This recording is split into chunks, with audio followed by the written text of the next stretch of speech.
ایک آدھ چیز جو تھی وہ مجھے اس میں بیان کرنی ہے فیڈ بیکس میں سے، اور ویسے بھی مہینے کا آخری اور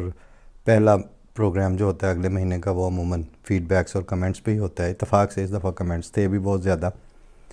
تو ایک اس میں اکثر و بیشتر احباب نے یہ لکھا کہ آپ نے ترجمانی کا حق ادا کیا یا آپ نے خوب ترجمانی کی یا اس طرح، اس سے ایک غلط فہمی کا امکان ہے، اور میں اس کا اظہار اور وضاحت قبل از یعنی اس سے پہلے کہ وہ صورتحال ایسا سمجھا جائے، میں ویسے بھی 2-4 مہینوں میں ایک آدھ دفعہ ذکر کر ہی دیتا ہوں کہ میں کسی بھی ریفرنس سے، کسی بھی حوالے سے جماعت احمدیہ کے ترجمان کی حیثیت سے کوئی بات نہیں کرتا۔ ایک احمدی کے طور پر ضرور بات کرتا ہوں، اور اس کو اتفاق سے یا حسن اتفاق سے یا اللہ تعالیٰ کے خاص فضل سے وہ بات چونکہ زیادہ تر وہی ہوتی ہے جو عمومی طور پر اور وائڈ سپریڈ لیول پر احمدیوں کے افراد کی تربیت کا حصہ ہوتی ہے، تو الفاظ بعض دفعہ میں دے دیتا ہوں، لیکن کیفیات میں سارے دیگر سننے والے یا دیگر افراد جماعت میں سے اکثریت ہیں وہ اس میں شریک ہوتے ہیں، تو اس کیفیت کو اگر معین لفظوں کا اظہار کہیں نہ کہیں آ جاتا ہے تو بعض لوگ جو ہیں وہ اس کو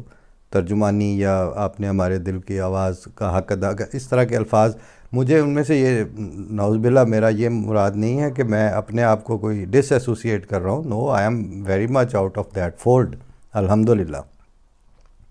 لیکن ایک سسٹم کا اپنا طریقہ کار ہوتا ہے، نظام کا ایک اپنا دائرہ کار ہے، اور انہوں نے بعض مقاصد کے لیے، بعض فرائض کے لیے اپوائنٹڈ لوگ ہیں، وہ اپنا اپنا ہر جگہ پہ کام کرتے ہیں، ہر ضلع میں بھی ہوتے ہیں، ہر ملک میں بھی ہیں، اور مرکزی طور پر بھی ہوتے ہیں، اور میرے لیے سارے کے سارے قابل احترام ہیں، لیکن میں کسی بھی ریفرنس سے جماعت احمدیہ کے ترجمان کے طور پر کوئی بات نہیں کرتا۔ اس وضاحت کے بعد آگے میں عرض کر رہا ہوں کہ البتہ یہ ضرور ہوتا ہے کہ آپ پیدا ہوئے، آپ اسکول میں داخل ہوئے، پھر آپ کالج میں گئے، آپ نے زندگی میں جابز کی، مختلف لوگوں سے آپ کے واسطے پڑے، تو اس سارے دورانیے میں آپ کا تشخص اور آپ کی شناخت چونکہ احمدی تھی اور ہے، اور سوسائٹی میں آپ نے ایک اگر خاص طرح کا زہر پھیلایا ہوا ہو اور فضا کو مسموم کیا ہوا ہو، تو لامحالہ اس کے تھپیڑے، اس کی آوازیں، اس کے فکرے، اس کے آوازیں، اور اس فضا کے اندر جس طرح کی بھی کیفیات یا وائبز موجود ہیں وہ آئیں گی، اور جب آئیں گی تو اس کو ہینڈل کرنے اور اس کو ریبٹ کرنے یا اس کو ٹیکل کرنے کا ہر آدمی کا اپنا اپنا انداز ہوتا ہے۔ جان ایلیا نے کہا تھا کہ خوباں کہاں تھے نکتہ خوبی سے باخبر، یہ اہل فن کی بات تھی اور اہل فن میں تھی، تو وہ جو لاڈلے اور مختلف تعیشات یا مختلف جگہ کی اپوائنٹمنٹس کے پلے ہوئے ہیں یا ہوکڈ اپ ہیں مختلف اداروں کے ساتھ، چینلز کے ساتھ، اپنے اپنے کیریئر کے ساتھ اورینٹڈ ہیں، ان کو آؤٹ آف دا باکس جو لفظ استعمال ہوا تھا ہمیں مشورہ دیتے وقت، تو ان کو آؤٹ آف باکس خود جانے کی توفیق نہیں ملتی، اور ہماری چونکہ زندگی آؤٹ آف باکس گزر گئی ہے، ہم باکس کے اندر رہ کے یہاں تک نہیں پہنچے ہوئے، ہمیں تو کل ایک دوست کو میں نے ایک شعر سنایا تھا کسی کا کہ ہمارے چہرے دمِ صبح دیکھتے آ کر کہ ہم نے رات نہیں زندگی گزاری ہے، تو جب اس سارے پروسیس سے گزر کے آئیں گے تو پھر اس کے اثرات بھی آئیں گے، اس کے اثرات آپ کی ٹون میں بھی ظاہر ہوں گے، اور کہیں نہ کہیں اس کی جو شدت ہے جو آپ کے سینے میں بھی، تو وہی حشر برپا ہوا نا کہ غالب نے جب تنگ آ کے کہا تھا کہ رکھیو غالب مجھے اس تلخ نوائی میں معاف، آج ایک درد میرے دل میں سوا ہوتا ہے، تو وہ بعض دفعہ ایسا ہوتا ہے کہ آپ کو ایک بات ایسی تکلیف دہ لگتی ہے کہ آپ پھر اس میں اپنی پوری جذباتیت، اپنی پوری کیفیات کے ساتھ اس کو جواب بھی دیتے ہیں، اس پہ بات کرنی بھی پڑتی ہے آپ کو. لہٰذا وہ جو کہی ہوئی بات ہے، وہ چونکہ لاکھوں سینوں کے اندر وہی آگ دہک رہی ہوتی ہے اور وہی کیفیات چل رہی ہوتی ہیں، لہٰذا وہ سنکرونائز ہونے کے نتیجے میں بعض دفعہ یہ ہوتا ہے کہ میں دیکھنا تقریر کی لذت کے جو اس نے کہا، میں نے یہ جانا کہ گویا یہ بھی میرے دل میں ہے. اس کا مجھے انکار نہیں ہے، یہ معاملہ ہو سکتا ہے. اور اسی میں تو اگر ہمارا جو باہمی اخوت کا ایک عالمگیر تعلق اور رشتہ ہے آپس میں افراد جماعت کا، اور پھر خلافت اور جماعت کا، تو اس پہ تو یہ بات بالکل قابل فہم ہے. وہ انتظار نہیں کرتے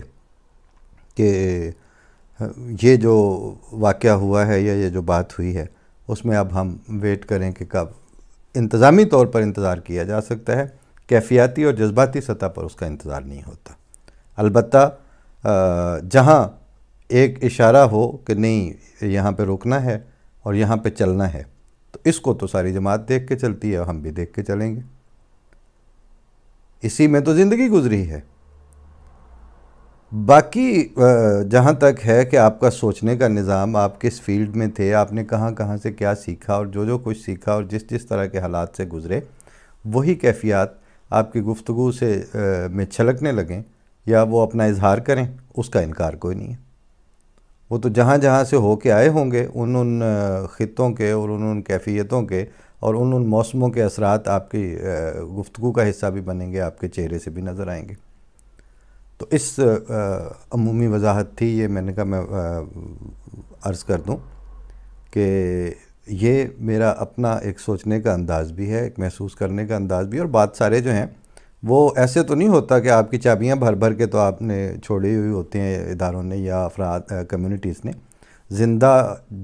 دھڑکتے ہوئے جو معاشرے ہوتے ہیں اس میں ہر بندے کی سوچ ہے، اس میں ہر بندے کے محسوسات ہیں، اور وہ وہاں سے